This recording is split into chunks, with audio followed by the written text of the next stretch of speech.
exist as a parking lot, to exist as a parking lane as well.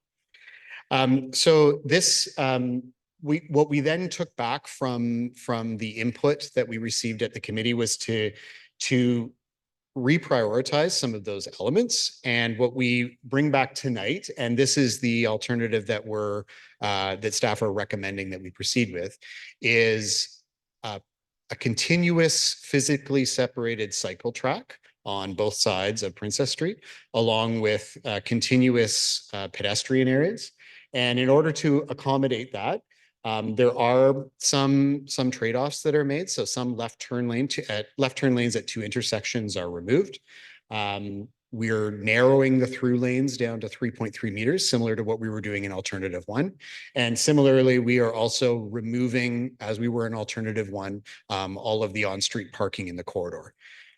So this alternative, while providing the cycle track, it does also mean that we do not have as much space available for some of the greening elements and pedestrian realm elements that we see in alternative 1. But those are the main sort of differences between those two.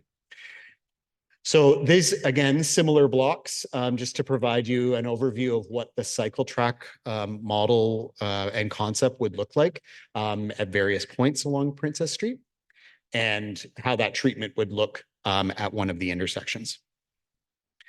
So we've certainly heard from the stakeholders.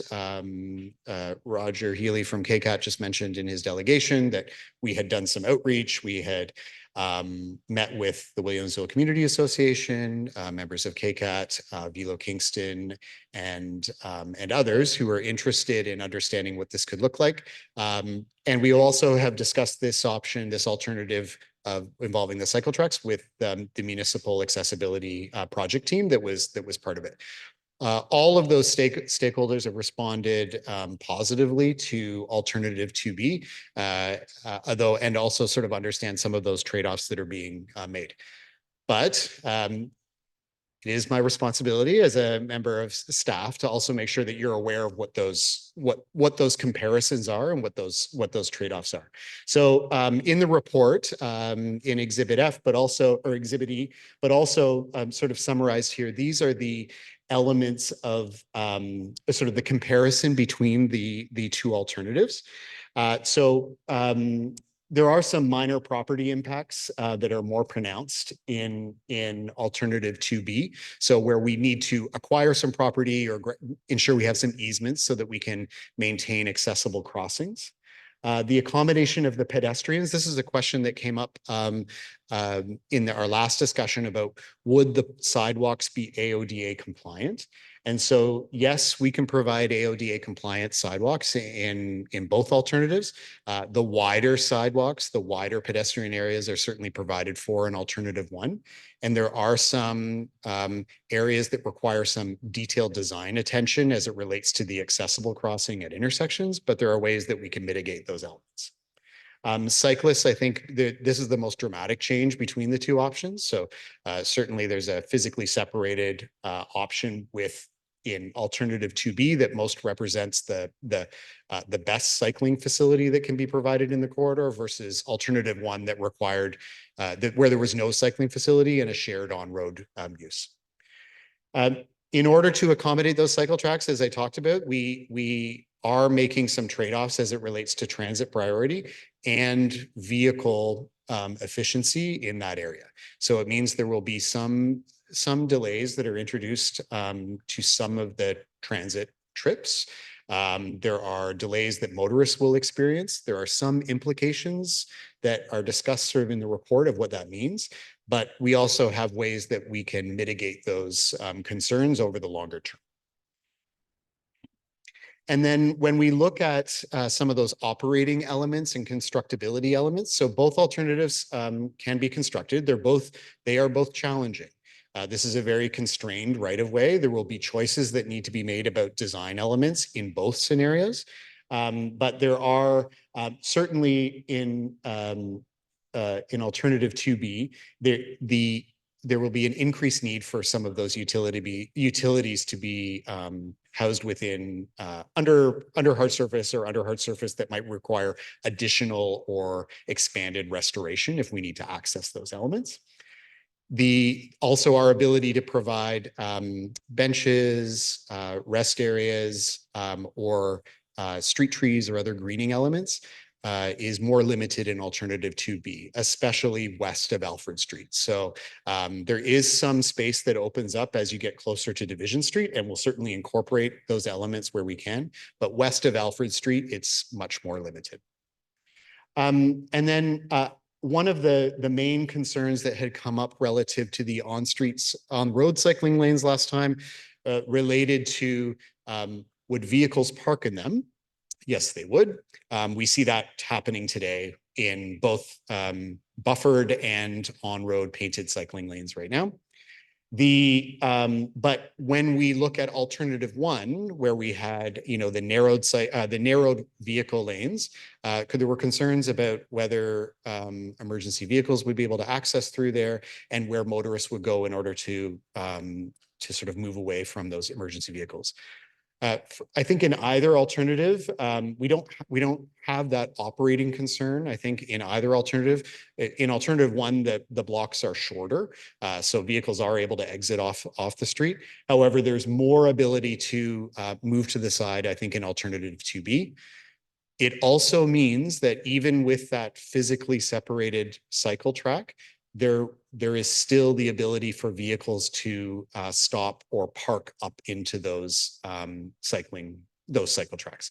And that is why some of the additional recommendations are that that there is an operating and enforcement plan that goes along with that.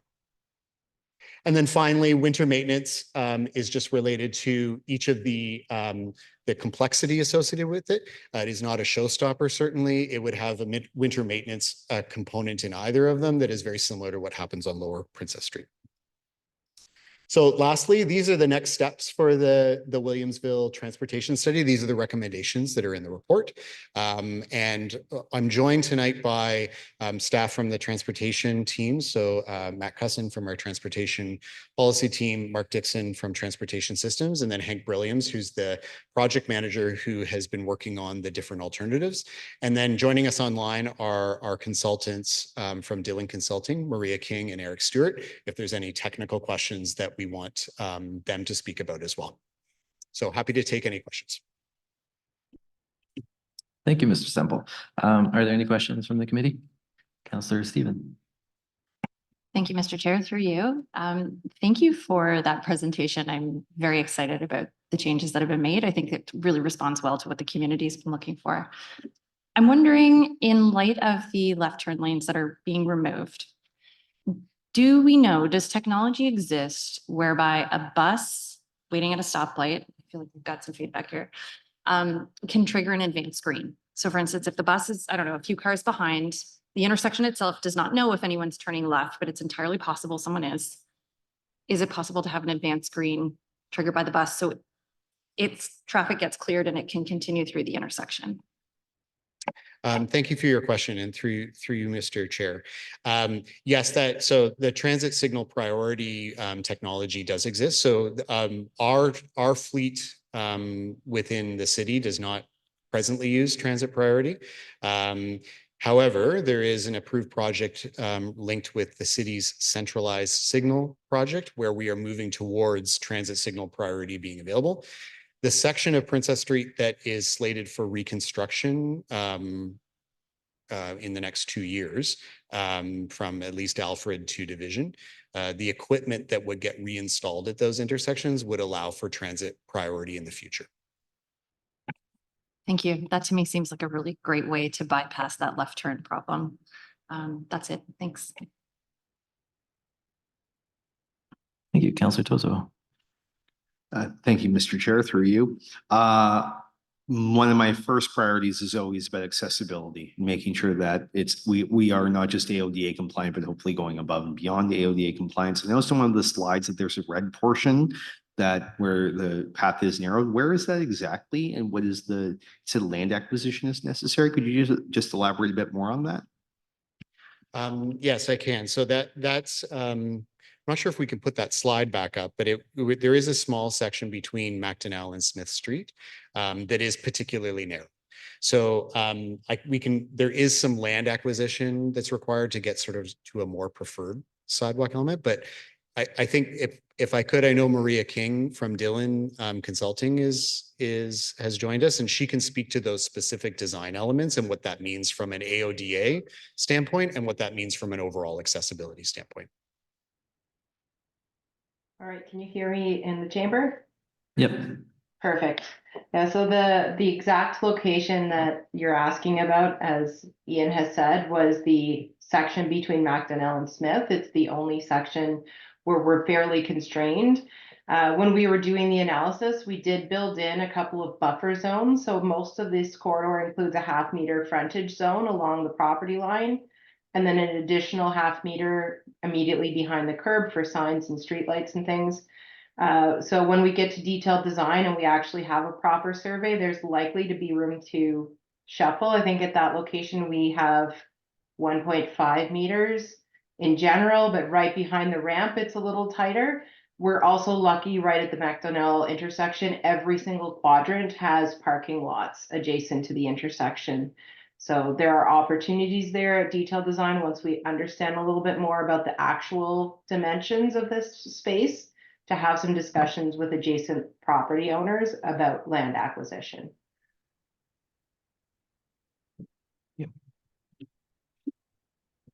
Councillor Amos? Thank you, Mr. Chair, and through you. First, I want to commend the staff for their nimbleness in bringing this together. Well done. All of you have put a lot of work into this, and I want to recognize that. So, in regards to the utility poles that you had mentioned in your report, you had indicated that some of the poles just can't be moved. Is there any collaboration with Utilities Kingston to go below ground with utilities? Thank you for your question, Councillor Amos, and through you, Mr. Chair. So so Utilities Kingston has been part of our constructability reviews. So we've been looking at these alternatives internally. Certainly the utilities would go underground. There will be some limitations, particularly around the intersections relative to where the signal poles or streetlight poles may be able to exist, that will require some detailed and focused work within the design to make sure that that can be accommodated for. But as Ms. King noted, there are frontage zones, there are some areas where we may be able to achieve some easements, especially in some of the areas further to the west, where we would look to protect for those. A key component in adopting a concept for Princess Street is it then provides us a very concrete example to show to not just our partners at utilities, but to the development applications that come in, where we can clearly show what is required, what is envisioned for the area, and then protect for that. And it allows us to move into detailed design. Okay. My other comment is I couldn't find in the report, and it's probably more me than the report, is the elevation of the cycle track, because you had indicated it is elevated. And my comment is more of, will our snowplow operators have an issue with that elevation? Yes. So as part of that constructability review, we've also worked with Public Works. Okay. The width of the cycle track that's proposed, we have equipment that either can be used, or we can expand to get equipment that can be used to allow for that to be cleared. There will be multiple stages of snow clearing that would be required along this corridor, similar to other sections where it's either narrow or we have many different elements at play. But our Public Works group is prepared to sort of maintain those pieces, provided we put the correct operating plans in place for them. And the elevation height of the cycle track? So I'll maybe just ask Ms. King just to confirm the elevation height that's considered in the in the concept that we're looking at, I think was proposed at 0.3 meters. Is that correct? So the 0.3 meters Or is sorry, the 0.1. curve. That's okay. So we're gonna split the difference. So you will have a mountable curb similar to what you've got around roundabouts, those truck aprons. And then the cycle track will be set right above that. And then we will have another half height barrier curb just to keep cyclists and pedestrians from mixing. And those, and I think on that, and those details will also be developed during the detailed design as well. We expect that might, of course, look different at intersections and all of those pieces, but that is what the concept is built on. Perfect. Thank you. Councillor Hassan. Your worship, and through you. Thank you, Mr. Semple, for doing this presentation. It's great work on it. The quick question, you mentioned something about parking on the cycle lane will be allowed during the operating hours. If on cycle lane is blocked on the certain point, what is the alternative we will provide to the cyclist? Go on the main street and just cross over, or? Yeah, so I think Councillor, I think to clarify, so there is when the cycle tracks are in place, and actually where the on-road cycling lanes are in place right now, there is no parking permitted in those. So, however, motorists do park in them, despite us reminding them many, many times that they're not permitted to. So in the design, so with the physical separation that's created with the new cycle track, also with some design elements, signage, and other pieces that we would put in place in detailed design, the intent is to further discourage motorists from coming up and parking into that cycle area. If we need to educate and operate and enforce that to make that work. It also means that the side streets, so the streets that cross Princess Street, that is where parking and loading for those areas will be directed. So there will be increased sort of parking turnover on the side streets as we remove all of the parking spaces from Princess Street as this expands out.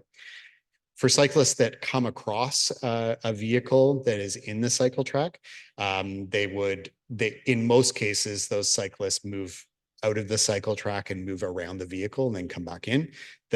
As Ms. King noted, it's a mountable curb. So I guess while motorists are coming in, it also allows cyclists to move out and move around that vehicle if they so choose.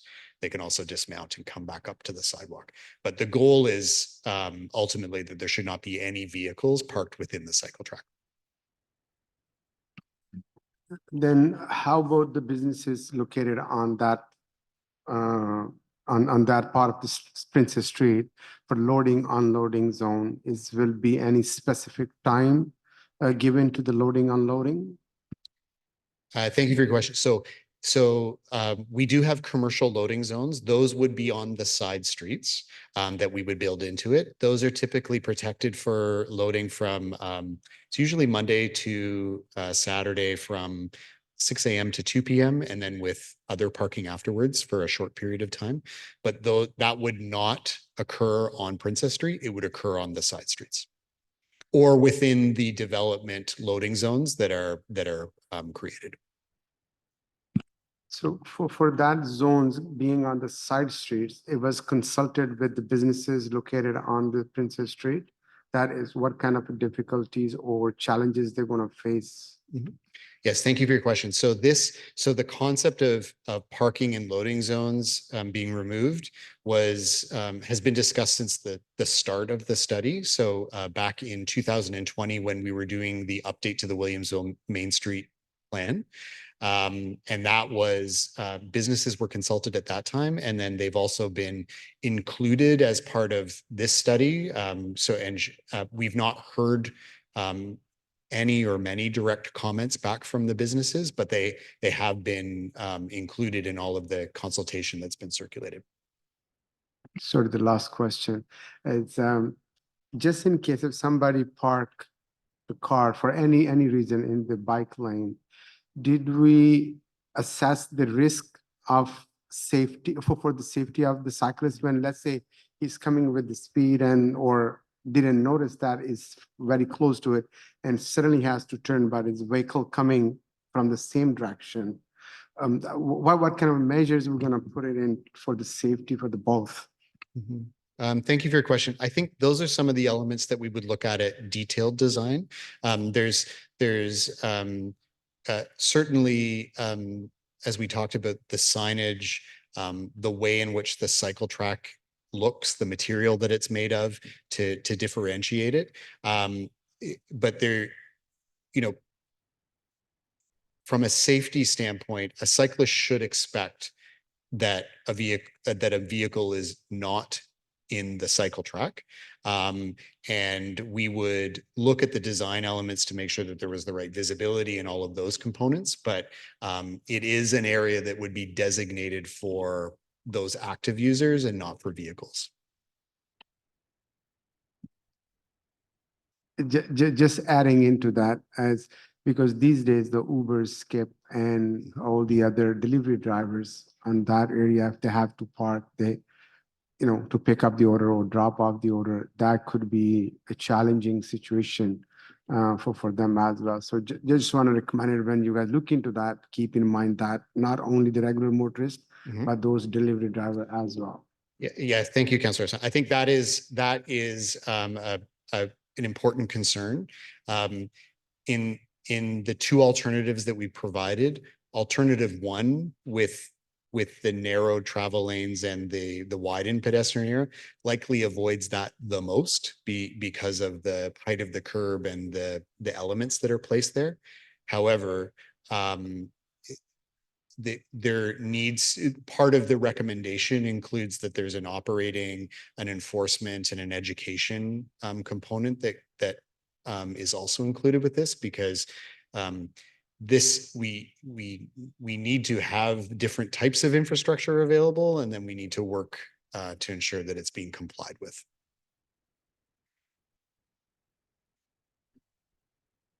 Councillor Sheets.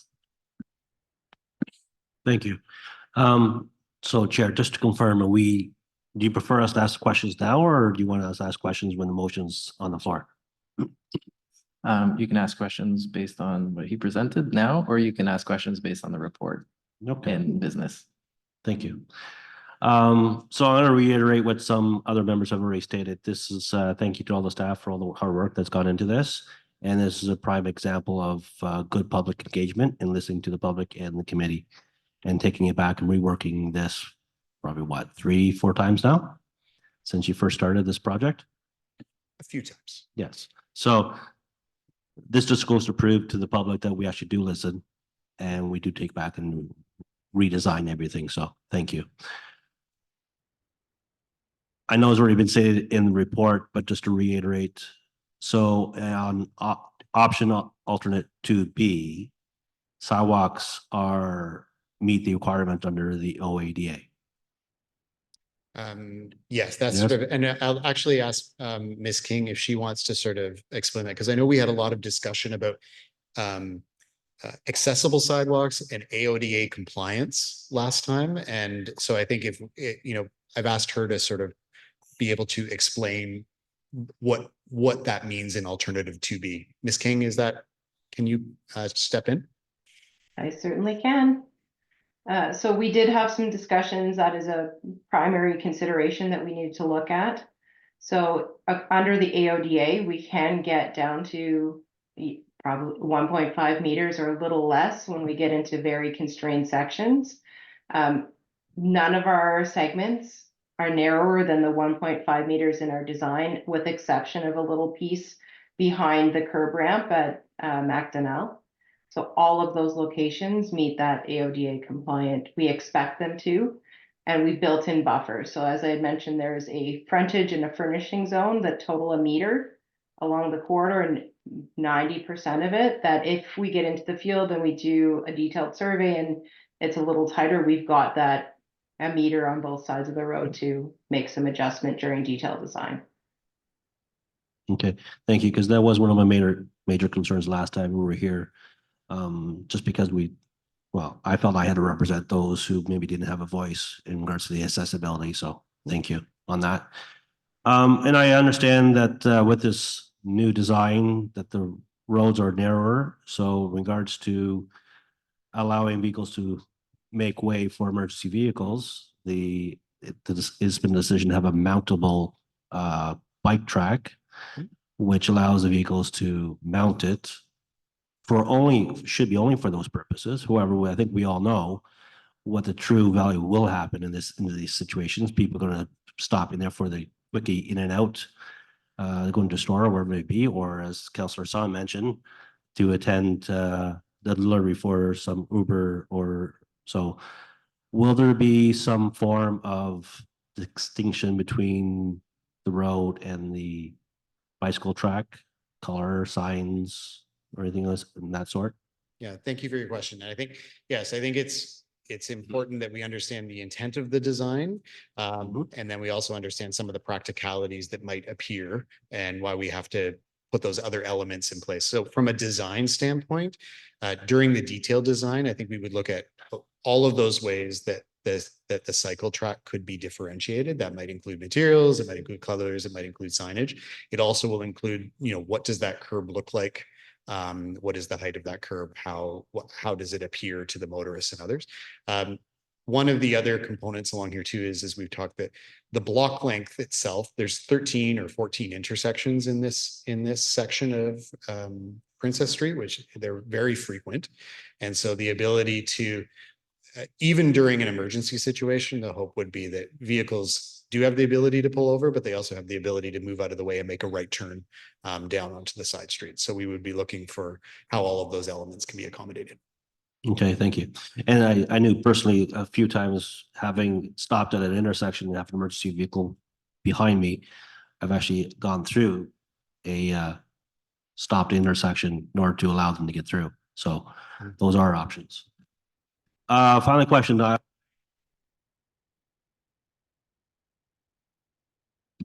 Maybe I'm being cut off. Okay, here I am. Hey, it's only been 3, not 3 rounds.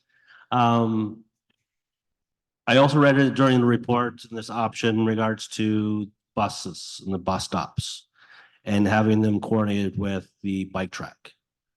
So my concern is cyclists who may decide to keep going through when the buses stop unloading and loading their clients, passengers. How do we have any plan on how to sort of prevent that or educate people or signs or something along that line? So this as well, I think, is an element that we would look at detailed design. But I understand your concern because where the buses will stop in the corridor, it depends on where the cycle track is located, but the riders would be crossing over the cycle track.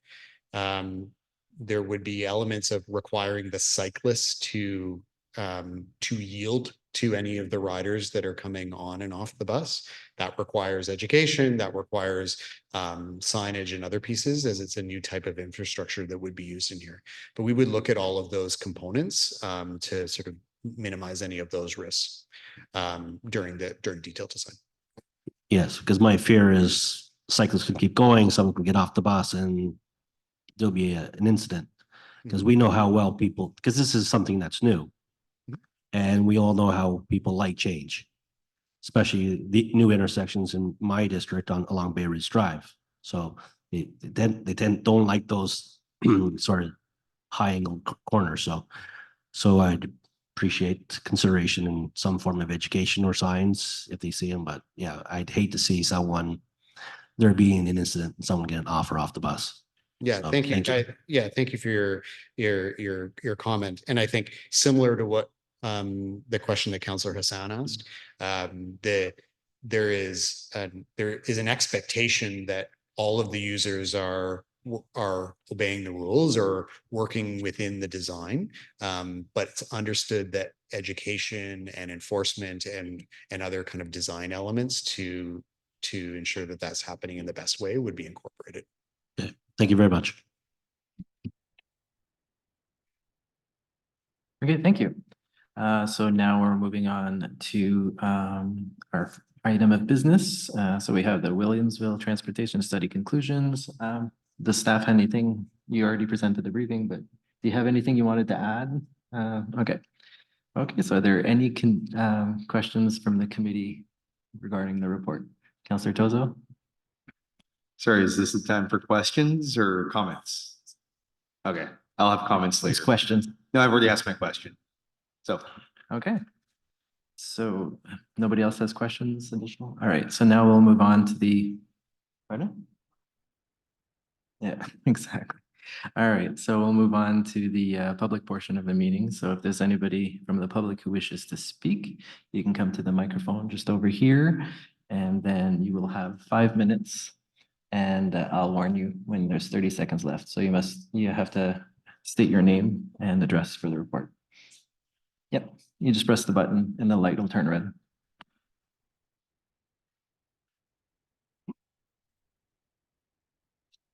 Hello, I'm David Gordon. I live at 67 Sydenham Street downtown. I'm a professor of urban planning and a civil engineer at Queen's University. I support the new alternative 2B with the protected cycle lanes. I'm a senior citizen and a lifelong cyclist. I still cycle to work every day.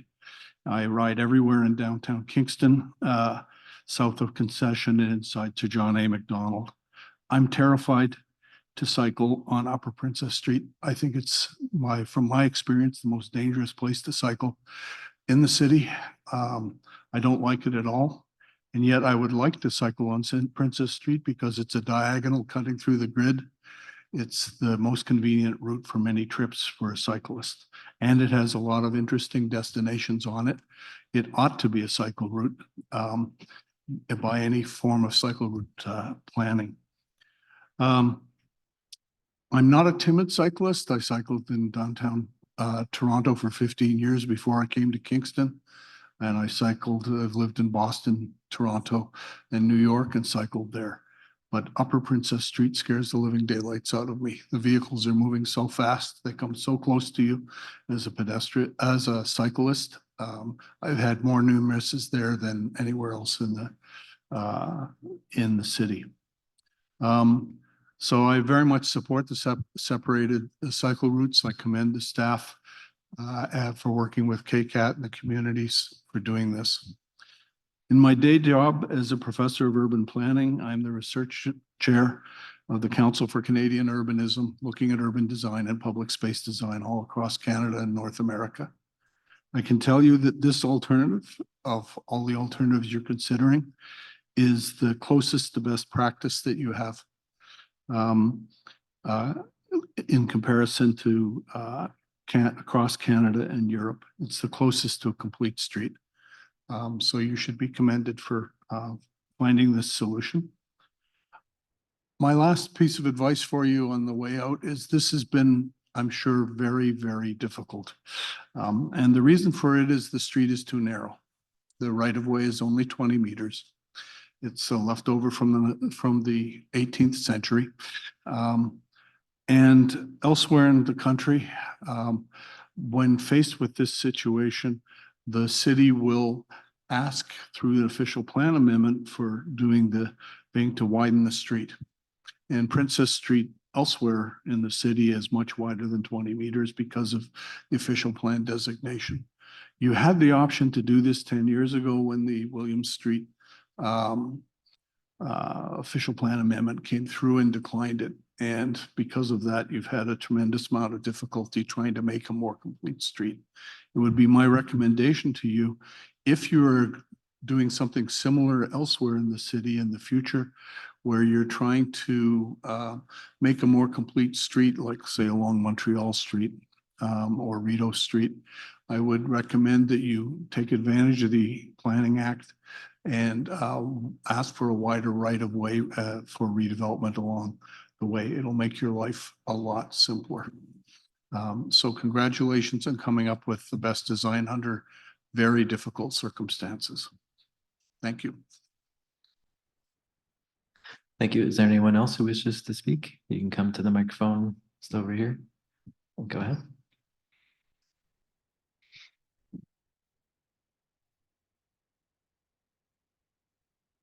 And you have 5 minutes.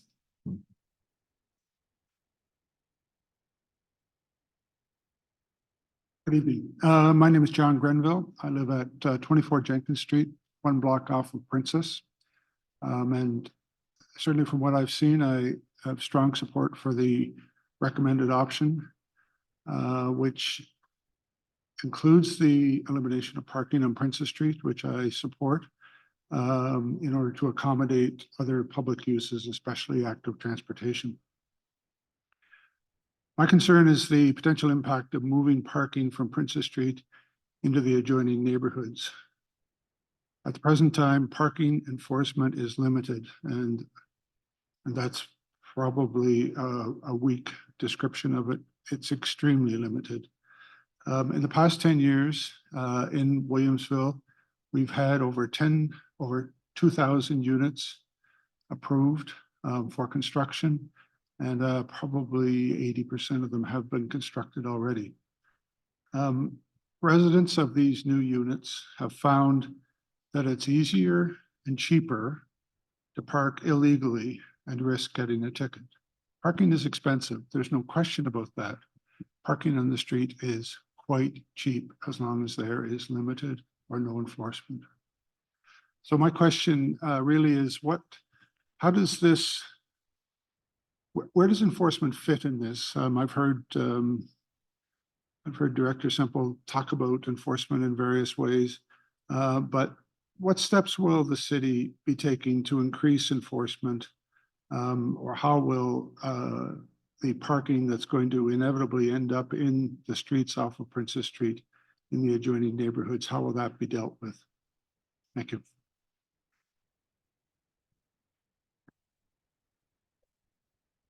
Thank you. Is there anyone else who wishes to speak?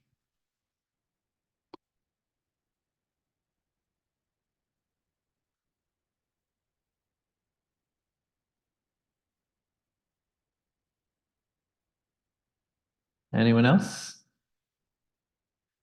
No? Okay. So is there anyone online who wishes to speak? Through you, Mr. Chair, we do have members of the public online. If you are online and would like to speak to this item, please raise your virtual hand at the bottom of the screen. I recognize Gavin Anderson. You have permission to speak. You have 5 minutes, and please state your name and address for the record. I'm not Gavin Anderson. I'm Vicky Schmolka, and I'm speaking from 702 Newmarket Lane on River Park, near the Wobbin Crossing. And I just want to say thank you. Thank you for listening to people. Thank you for following the official plan, which puts pedestrians, cyclists, and transit in front of cars, and has been like that in the official plan for a long time, but hasn't been followed. So this is a really great, I want to say step, and roll in the right direction. I really think staff has worked hard to listen to people. And as Roger Healy said from KCAT, to listen to KCAT and other concerned members of the community. I'm delighted that there's more effort to meet disability standards, because I feel that's a failing in our city and we should get on that, especially with an aging population and a population that needs more accommodation than it can easily be done if you think about it at the right moment. It's harder to retrofit. I do want to say to Professor Gordon that much more dangerous than Princess Street is Sir John A. Macdonald Boulevard between Princess and John Counter. And I look forward to that problem being solved in the future. So I have only one question, and that is, when will this work be done? Now that you've made us all happy and excited, all of us cyclists, that there's going to be a really, really great opportunity on Princess Street. And I think it's going to be excellent for business, because when people walk or roll by businesses, they notice them and they're more likely to stop at them. I think this is a really great beginning. So when is it going to happen? And again, thank you very, very much.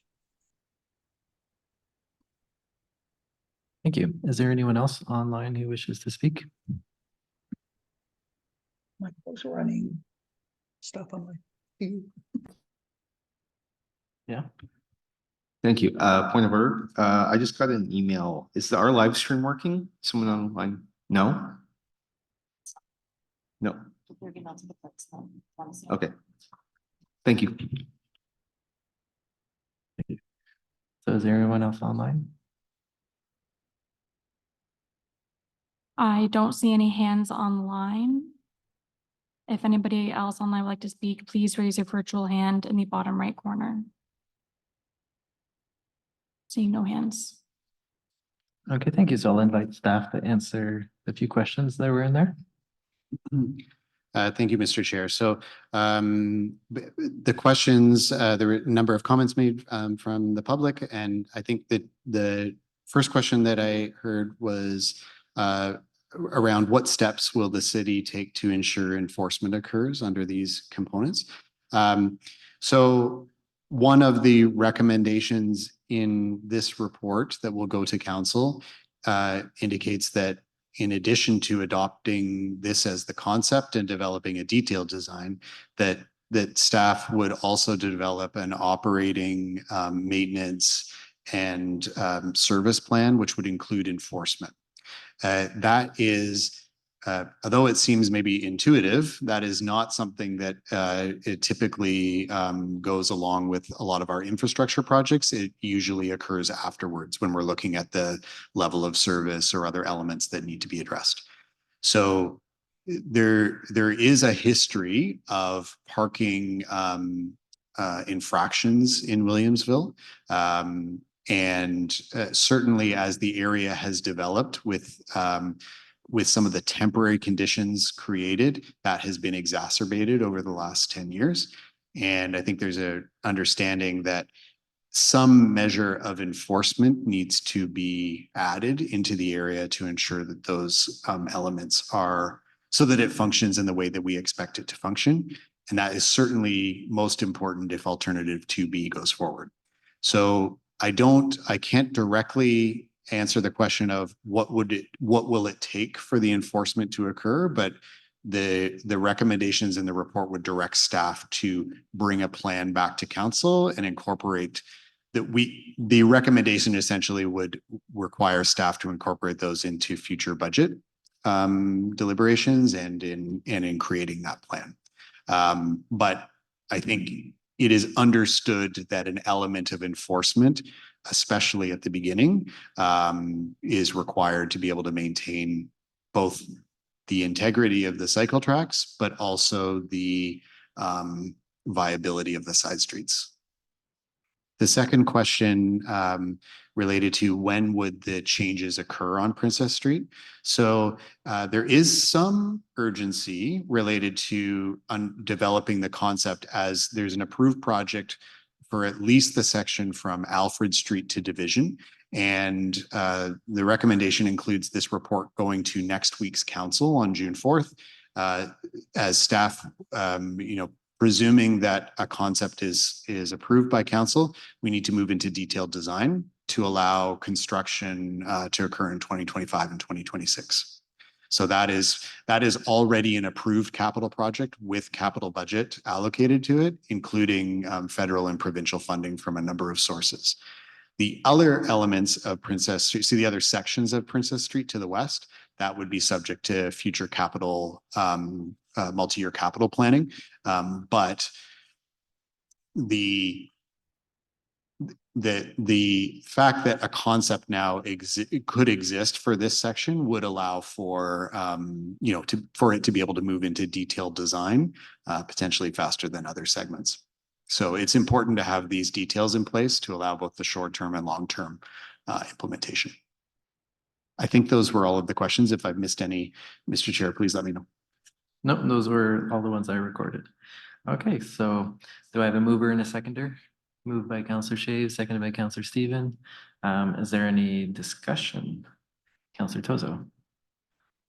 Thank you. I just have a comment. Thank you to staff for this and taking community feedback. I really appreciate the correspondence we've gotten. I like the fact that cyclists are happy, but they've given up something. Pedestrians are happy, but they've given up something. Transportation is happy, but they've given up something. And motorists are, well, they're mostly unhappy due to this plan because we're not really promoting the car. I think when everybody walks away a little happy and a little unhappy, we've got a good policy. So bravo, everybody. Thank you. Any other comments or no? right, can you take the chair? Right. I have the chair, Counselor Chinani. So I just want to mention that, this process was obviously a long process, went through so many, many steps. And I'm really happy to where we are now. I mean, we listened, and there were things that were excluded and now they were included. It was reimagined and staff did a great job. The public did a great job advocating for what they wanted. And it's actually, I live right down the street. So this is my neighborhood. So, and I'm very happy with how this has gone through and the direction it's going now. So I'd like to thank everyone who was involved in this. And I think we're actually going to have like a better product because of it.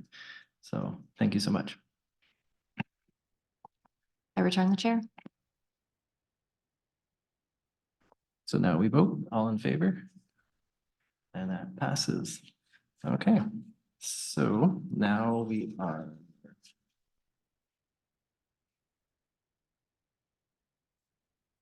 Do you want to vote too?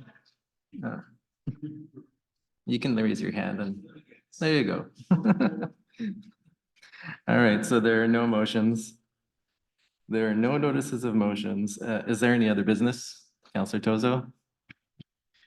Thank you, Mr. Chair. I'll be briefed. This week is National Accessibility Week in 2024, and tomorrow's National Accessibility Day. I just want to thank all my fellow councillors for wearing red, their red shirts in support of National Accessibility Week. Inclusion is not just a buzzword. It's something that we try to incorporate in all aspects of our life.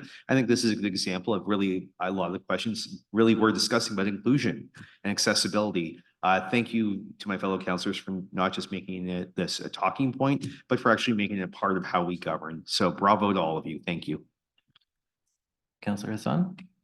Thank you, Mr. Chair, and through you, just want to take the opportunity to, it's a comment, so we already thanking the staff for their hard work.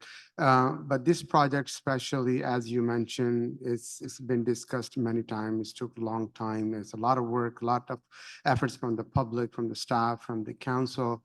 And I want to use this project as an example and urge my fellow Kingstonians for any issues or any concerns they have for the projects or anything else. It's a good example to get involved.